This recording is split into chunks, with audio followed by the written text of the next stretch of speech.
pessoal, bem-vindos a mais um EdNews na TV, aqui direto dos estúdios da AltV, que tem o apoio e o patrocínio da produtora Infinity.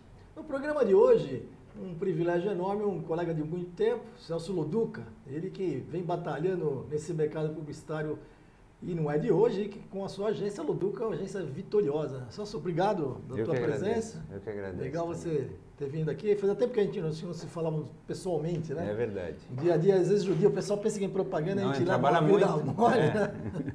Me conta um pouquinho, como é que você entrou no mercado publicitário? O que te levou a ser hoje um grande empresário, né? Mais que publicitário, você é um empresário. Eu vou fazer 30 anos em propaganda em janeiro agora. Eu era professor de Química e professor de Biologia. Nossa, nada a ver. Então, o resumo, para a gente não gastar muito tempo, o que me levou a mudar de ser professor para ser publicitário é pagar a pensão das minhas filhas. Tinha que faturar mais. Exatamente. Você começou que agência? Eu comecei, comecei como estagiário da Standard, que hoje é a Ogilvy, né, que foi o Aurélio Giulianelli, que já faleceu, infelizmente. Nós tínhamos casa junto lá em Marizias, no mesmo condomínio, nos encontramos todo fim de semana. Pessoa maravilhosa, saudade do Aurélio, que me deu a primeira chance, ele, o Clóvis Calia, o Fontoura e o Jacques Levkovich. Pô, que bom. Comecei ali, então, eu tive muita sorte, eu aprendi com eles. Depois aprendi com o Júlio Ribeiro, aprendi com o Washington, aprendi com a Cristina Carvalho Pinto. Eu sou bom aluno, então eu aprendi bem. Aprender é muito bom, né? Na verdade, eu acho que eu continuo aprendendo hoje com outras pessoas, agora não mais velhos, agora são os mais novos, são os meus sócios lá na agência, que são mais novos do que eu e que me ensinam bastante também. Me conta, por que você decidiu criar uma agência? Você trabalhou em grandes empresas que eu conheço bem, mas por que surgiu o Loduca? Eu fui empurrado para a Loduca. Acho primeiro por duas coisas. Primeiro, o mercado é muito cruel. Mais do que nunca, né? Eu em 1995, a Loduca fez 18 anos agora em julho. Inclusive, se eu puder falar, tem um livro da Loduca que as pessoas podem baixar. Pode falar. Que é loduca.com.br/livro. Você baixa de graça o livro para ver a história da agência, que eu acho que é uma história bacana. Vamos reforçar isso também. Depois no EdNews a gente vai trazer essa informação pro pessoal. E eu em 94, de 92 assim a 94 e tal, era talvez o cara mais insensado da criação. E eu já tinha visto muita gente muito boa passar por esse momento e depois, em algum momento, você também já viu isso, e depois, no final da vida, passar dificuldade. É verdade. Isso é uma coisa que eu não queria. Eu nunca tive um desejo assim, eu quero ter uma agência, ou que a agência tivesse o meu nome. Nada disso, pelo contrário. Mas eu tinha muito medo de, no final, acontecer isso. E eu tinha muita proposta para montar a agência. Muita gente, porque eu estava num momento, assim, como criativo, como eu era vice-presidente de criação, no caso lá da FCB, tinha acabado de sair da W, mega premiado, a W naquele momento era a agência e tal. E eu achei que valia a pena tentar, até porque também, então essa é uma razão, agora nunca tem uma só, né? Até porque também eu queria saber até onde eu podia ir, sabe? E fazendo as coisas do meu jeito. De novo, eu tive professores excepcionais, tudo aquilo que parecia que fazia sentido para mim, eu peguei, e tinha coisas que não me faziam sentido e eu queria fazer de outro jeito. E eu acho que era uma chance de eu falar assim, bom, esse jeito que eu penso faz sentido, dá para sobreviver, dá para montar uma agência, isso dá para ser bem sucedido. É uma pergunta, eu sempre falo isso, a agência para mim é uma pergunta que eu venho respondendo todo ano. O empresário sofre, ou melhor dizendo, o criativo sofre quando o empresário? Você consegue ainda ser criativo? Consigo. E ainda ser empresário? Porque me dá a sensação, porque eu também sou empresário de alguns projetos, é duro, não? É um processo, eu vou dizer, de adaptação / amadurecimento. Quando você é criativo, primeiro você trabalha para o trabalho, né, para a ideia e etc, etc, etc. Claro que sempre voltado para o cliente, né? Um bom criativo sempre entende isso. Não precisamos nem passar por isso. Depois você vira diretor de criação, você começa a comandar uma equipe E você já não é o cara que faz. Você faz também. Não é para você. Você, na verdade, você tem que ter amor e felicidade pela grande ideia do outro também. Primeiro é pela sua, depois pela ideia do outro. E quando você faz uma empresa, você tem que aprender que o seu grande anúncio, é o bem-estar das pessoas, o sucesso da empresa, do ponto de vista financeiro, do ponto de vista de prêmio, do ponto de vista de tudo. Então, assim, eu continuo fazendo anúncios, né? Mas, assim, foi mudando qual é o anúncio. Eu ainda faço o anúncio do dia a dia também, quando é necessário. Mas, assim, meu grande anúncio é a agência. Muito legal. Então, eu fui aprendendo a fazer isso. Então, eu vejo as pessoas... Eu adoro que as pessoas tenham ideias ótimas. Eu não sou competitivo para dentro da agência de jeito nenhum, não acredito nisso, acho que isso é uma destruição e não uma construção, blá, blá, blá. Então eu fico muito feliz de ver uma boa ideia. Fico muito feliz de ver que as pessoas da agência estão construindo a agência junto comigo. Então você vai aprendendo a ficar feliz com isso. Com certeza. E o resultado dos clientes também, né? Que eu acho que claro, no final, tão boa, por que a gente faz tudo isso? Porque eu acredito que esse ambiente, essa quantidade de talento colaborando, que isso é muito importante, não competindo, colaborando, que nem time de futebol, colaborando alinhado, com interesse alinhado, isso é o melhor que a gente pode oferecer para o cliente, entendeu? Talento, caráter, paixão e com clareza de foco, objetivo. A gente tem passado uma certa turbulência, até por uma crise econômica que afeta muitas vezes a publicidade, né? Mas de uma competição um pouco exagerada entre as próprias agências, né? E às vezes isso em redução de comissão, enfim, o cliente querendo pagar pouco, ou às vezes nem querendo pagar. Como é que você vê esse momento nosso? Eu não acho que é por causa daquela, porque crise, eu não me lembro, com exceção aí de um período especial do Lula ali, como criativo e depois como dirigente, depois como empresário mesmo, sempre a crise.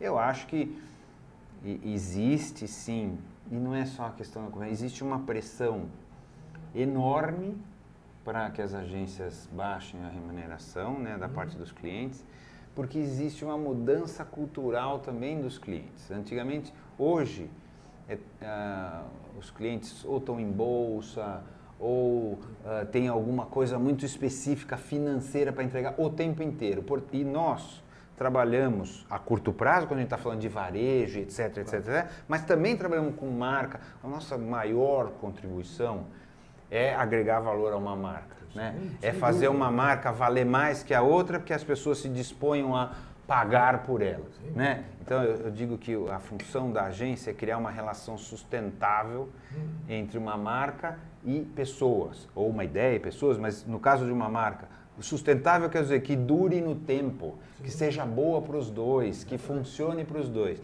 Essa é a missão da agência. Então quando você olha e fala assim,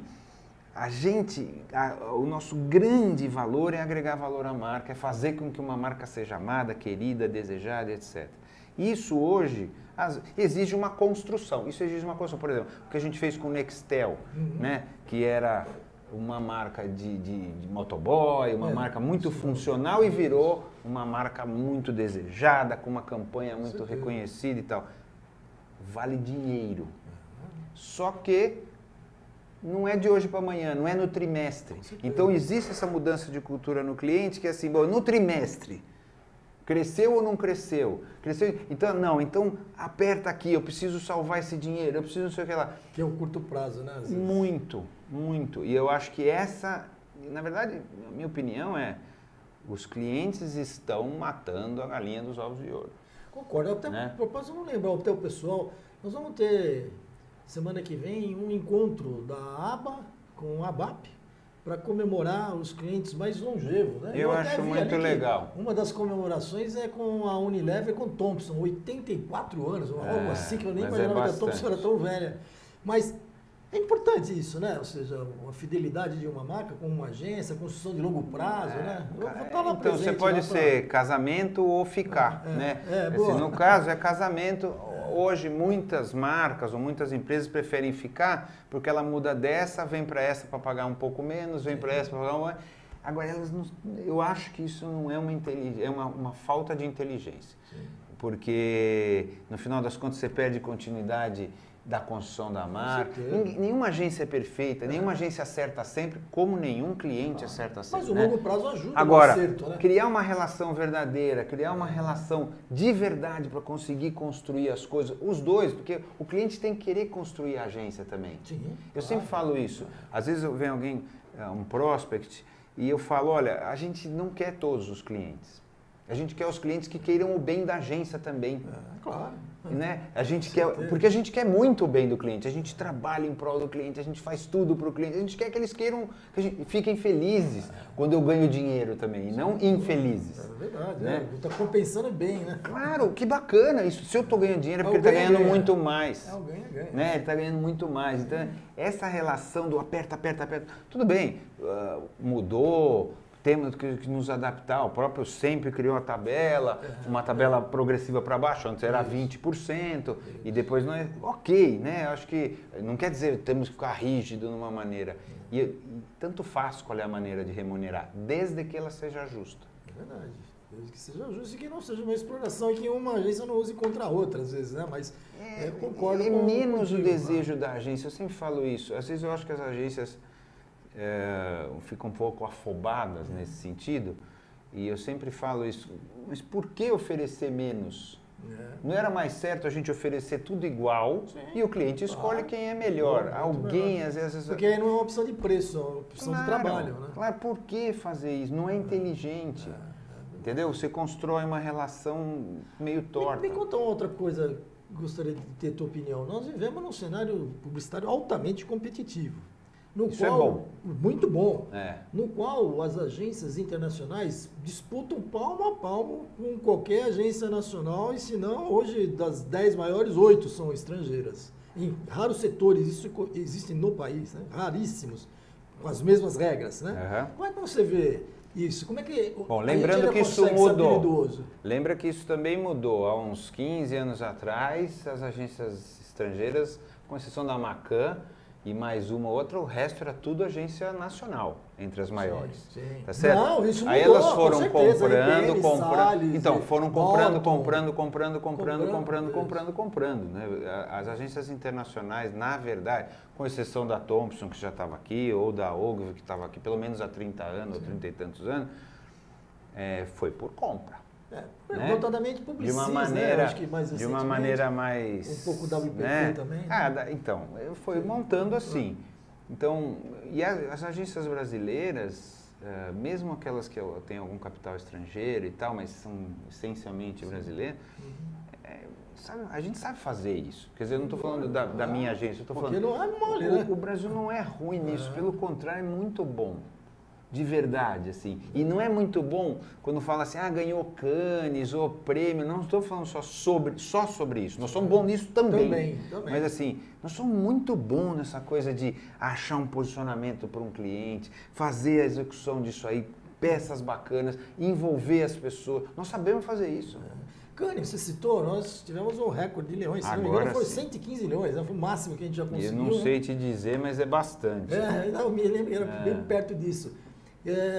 Tem esse lado também do reconhecimento internacional, porque ali a briga é internacional, né? Claro que, por exemplo, a Loduca foi a 5ª agência independente mais premiada do mundo em Cannes esse ano. Puxa vida. então, é ótimo. Né? É uma maravilha, eu acho legal. Eu estou falando da gente, mas outras agências brasileiras, outros talentos brasileiros, porque também não me interessa de onde é o dinheiro, para falar a verdade.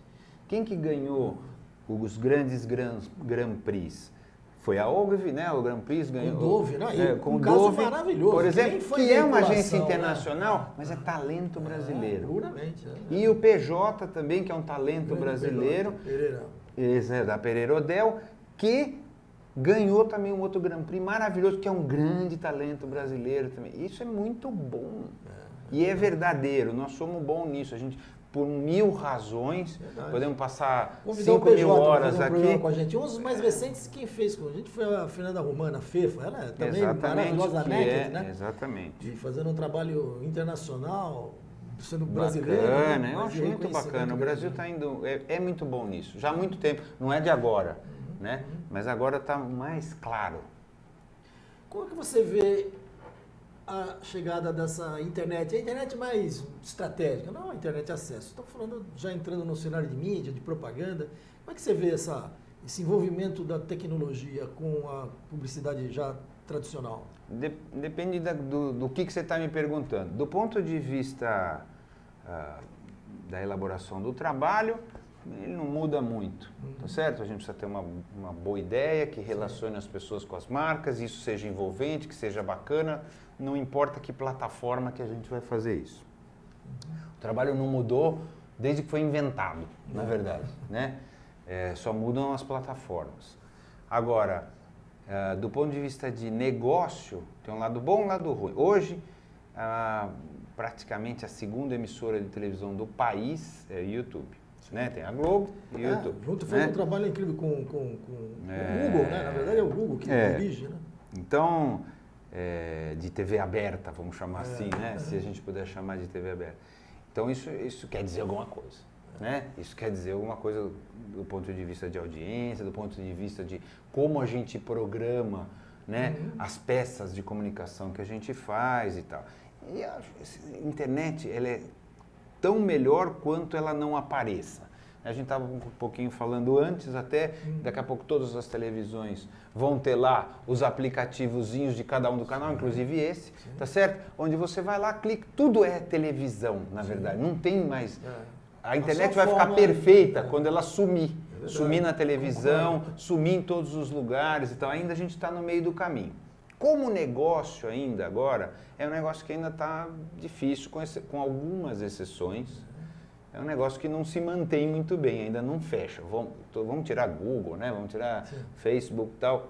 Twitter ainda não fecha, né? Está tentando. Está tentando e tal. Mas assim, então, mas o negócio não fecha. Tirando algumas grandes coisas, a maioria das pessoas ainda está difícil fazer isso. Né? Tá difícil ganhar dinheiro com isso. Mais perspectiva do que exatamente. Então, mas acho que é inevitável que é isso. A hora que se dissolver na vida, né? A hora que a internet se dissolver na vida, que é o que deve acontecer. Concordo com você. Acho que você tem tanta razão fazendo uma analogia, às vezes falando de televisão e rádio.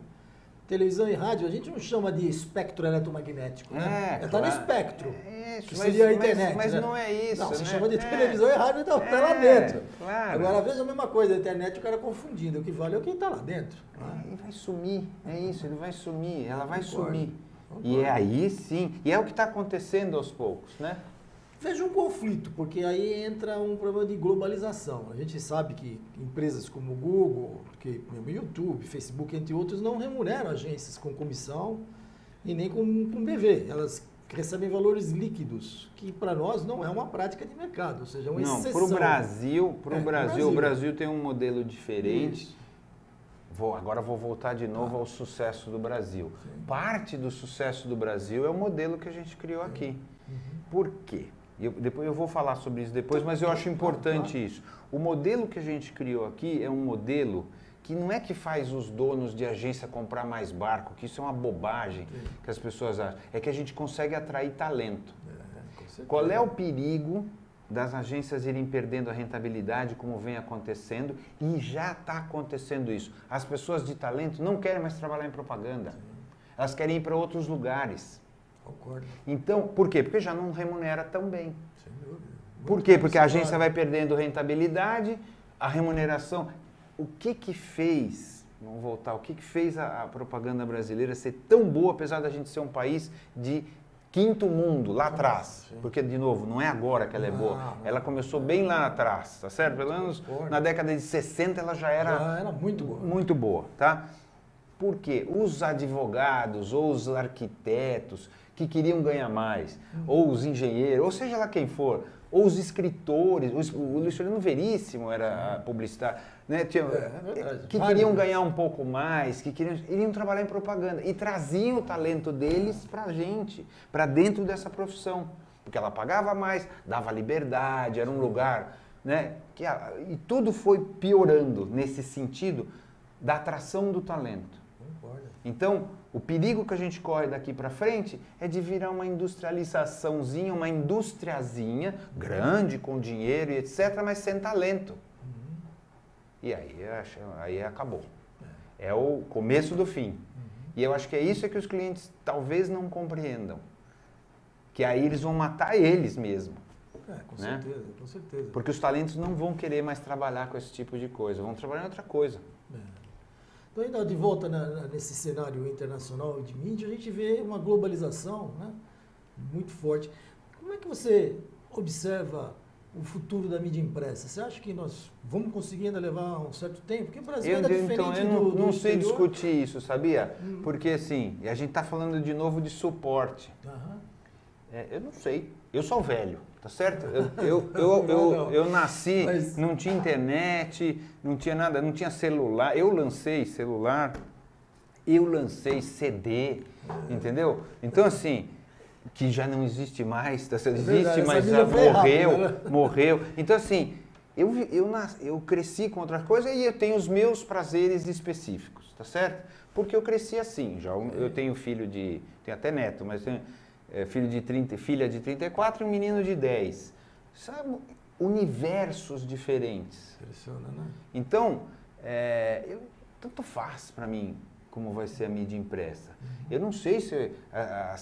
o que eu acho é que quem hoje acha que faz mídia impressa, devia achar que faz outra coisa. Devia achar que faz alguma coisa importante para as pessoas. Seja lá no suporte impresso, seja lá onde for. Bem colocado. Tá certo? Correto. Então, assim, o que a gente tem que fazer, seja qual for a mídia, é algo que interesse aos outros. E aí põe no suporte que existir. Concordo. Vamos falar de uma coisa bem legal. Vamos falar de um outro lado do Celso Loduca. Você tem um programa na Rádio Eldorado. Como é que você se sente como apresentador? Quer dizer, a gente podia até estar mudando de lugar aqui, você podia estar me entrevistando. Não, você é muito melhor que eu. Não, senhor.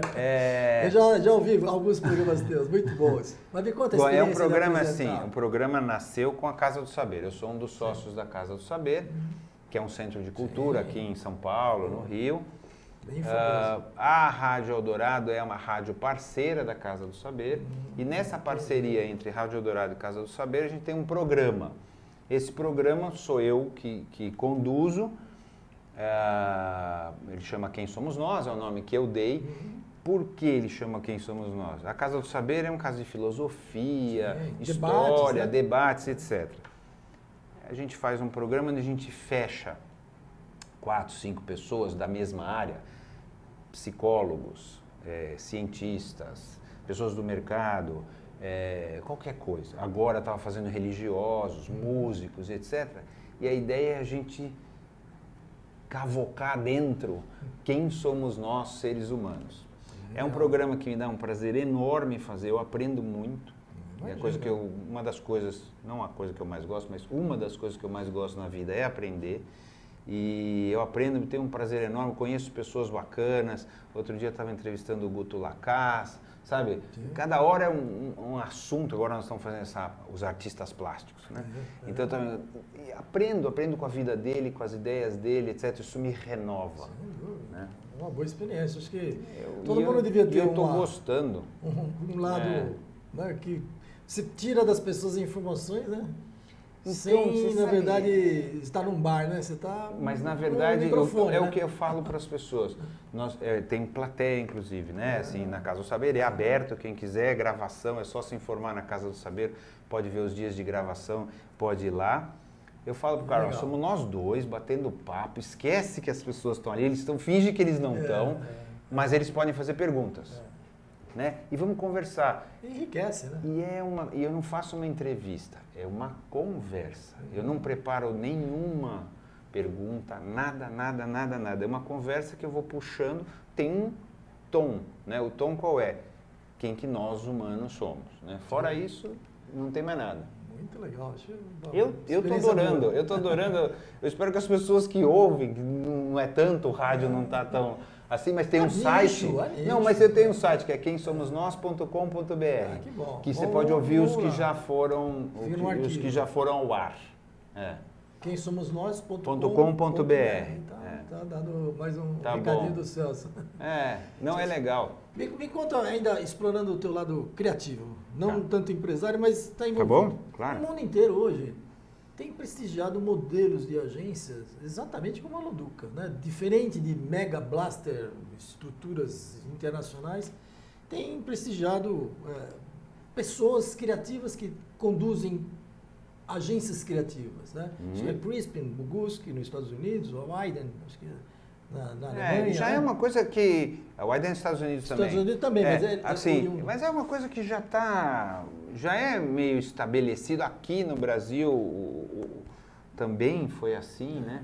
Então, mas eu vejo muito a Loduca com esse perfil, né? Mais no pulso do cliente, menos pesquisa, pode estar enganado, menos dados de pesquisa comportamentais para não errar no anúncio. Não, mas você sabe que não, a gente tem as duas coisas. Nós temos uma profundidade, uma quantidade de pesquisa absurda. Mas interfere na criação ou não? Ou só valoriza? Interfere em qual sentido? Interfere porque você não precisa fazer, mas interfere positivamente. Né? Conhecimento para a gente é liberdade. Mas você vai até pré-teste? Conhecimento eu concordo. Conhecimento é legal, ao máximo. É uma liberdade criativa. Quanto mais a gente conhece, mais livre a gente é. Né? Então tem uma frase assim que eu falo bastante, que é disciplina é liberdade. Né?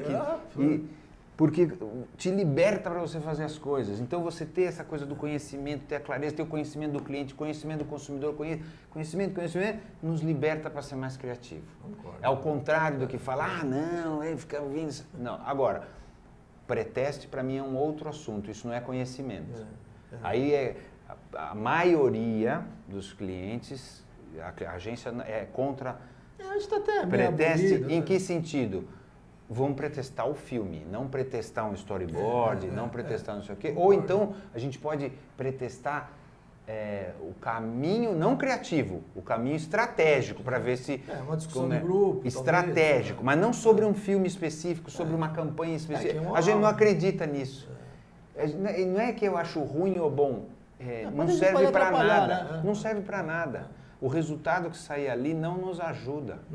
Né? Agora, tem coisas a agência faz muita pesquisa, investe muito dinheiro nisso, em conhecimento. Fora investir dinheiro, que eu acho que é uma coisa que vocês fazem muito bem, porque tem um grupo de talentos e o maior capital da empresa vai embora no elevador, né? Muito. Então, como é que você vê a possibilidade? É uma pergunta complicada, mas vontade de fazer. Pode fazer qualquer uma. Como é que você vê a possibilidade de a gente criar uma empresa brasileira com capital aberto? Não temos nenhuma. E quem sabe fora do país, quem sabe... Então, eu não acho complicado. A Loduca, ela faz parte de um grupo brasileiro que é o ABC. Sim. O grupo ABC é um sócio estratégico da Loduca. Muito bom. Quem está tentando esse caminho, né? Então, por isso que eu estou falando. Eu acho que eu acho assim, hoje, no país, só tem o grupo ABC, e não é porque nós somos melhor que todo mundo, não é nesse sentido, mas é que se estruturou para isso, está trabalhando para isso, tem sede lá fora, para poder abrir o capital, captar dinheiro e aumentar ainda mais o grupo. Sim, porque se você vai buscar capital em banco, não dá para competir com uma multinacional que vai buscar capital na bolsa. É muito difícil, e os volumes são diferentes, né? Então, o plano do grupo ABC, que está sendo seguido, é que a hora que tiver, infelizmente, o momento do mercado... 2008 atrapalhou um pouco, não é tão bom para isso, mas assim, se existe a chance de ter uma multinacional brasileira de comunicação e tarará, é o grupo ABC. Isso eu não tenho muita dúvida, porque é quem está se colocando para isso e está agindo para isso. E eu acredito muito e tenho certeza de que vai conseguir. De verdade, acho que precisa melhorar um pouquinho o ambiente mundial também. As pessoas não estão loucas para comprar ação, né, disso, mas a ideia é essa. E eu vi também, fui fazer uma pequena pesquisa na Bolsa do Brasil, né, e vi que falta também uma cultura nossa, a cultura do investidor brasileiro também, porque nós não temos nenhuma empresa de comunicação de capital aberto, nenhuma. O único que tinha de mídia era o UOL, e que fechou o capital. Fechou, exatamente. Abriu, depois decidiu fechar o capital. Então, nós não temos nenhum caso de comunicação, quer seja veículo ou quer Não seja tem uma mesmo. agência em Tem bolsa. uma questão também de abrir o capital, que é você ficar submetido aos sabores do mercado. Qual é a parte boa? Você capta dinheiro, muito dinheiro, a um custo baixo, e consegue alavancar o teu crescimento absurdamente. Qual é a parte ruim? Que sempre tem, não tem só parte boa na vida, nunca vi isso. Se tivesse, você me conta. Ali na compensação. Sempre tem um lado ruim. O lado ruim qual é? Você fica também aos humores trimestrais do mercado, submetido a isso. E é um então, conselho, né? Às vezes até... Não, o problema é ter conselho, ok. A questão eu acho que é muito mais assim, o mercado, ele é imediatista. O acionista que compra lá, ele quer rentabilidade. Né? Que é isso que eu estou falando que aconteceu com muitos clientes. A maioria dos clientes está na bolsa. Então ele também precisa da rentabilidade. E às vezes você perde a visão de médio e longo prazo. Então precisa ter um equilíbrio entre essa abertura de capital e um certo estômago para fazer as coisas de médio e longo prazo. Você está falando, você me lembrou do Steve Jobs. Tem um momento que ele, fundador da Apple, foi posto para fora, porque o conselho, o acionista, achou que ele não era o cara. Ainda bem que ele depois voltou e mostrou que ele era o cara. Que afundou, né? Então, os caras realmente, às vezes, tem um lado ruim mesmo, você tem razão. Porque a visão às vezes é curta e às vezes você está investindo no iPhone, tá certo? Mas não é para o próximo trimestre agora, e nem para o final do ano, é para daqui a 2 anos, que vai te transformar na maior empresa do mundo. Mas até lá o acionista quer que você se dane e te manda embora. Então essa é a questão, como lidar com isso. Talvez por isso que a maioria das empresas de comunicação não tem essa coisa tão imediata, não consegue abrir na bolsa, porque a bolsa pede uma resposta muito imediata. Que ótimo, mas eu vou aguardar com muito carinho e atenção essa tua visão e eu acho que você está absolutamente correto. Compre ações do ABC comprarei muitas ações. Vai dar muito dinheiro para todo mundo. Com certeza. Celso, nosso tempo está terminando. Ótimo. Queria agradecer bastante a tua presença aqui. Lembrar o pessoal que o Ed News na TV é apresentado aqui dos estúdios da AltV ao vivo, depois fica hospedado lá no site do Ed News eternamente. Lembrar que a gente tem o apoio e o patrocínio da produtora Infinity e que de volta semana que vem estaremos aqui. E Celso, para encerrar, eu queria que você deixasse um recado para a gente guardar para o futuro essa tua presença aqui, uma opinião. Sobre o quê? Sei lá. Sobre o que você quiser falar. Bom, então tá bom. Então uma dica, uma orientação. Tá bom, eu não sei. Mas assim, o que me ocorre agora, tá? É o título do livro da agência que chama O que Interessa é a Vida. Então, o recado e ela é tirada de uma frase do Niemeyer que diz: a arquitetura não interessa, o que interessa é a vida. Então, o que interessa é a vida, o resto não interessa tanto. Legal, muito obrigado e até o próximo programa. Eu que agradeço. Obrigado, senhor. Ed News na TV.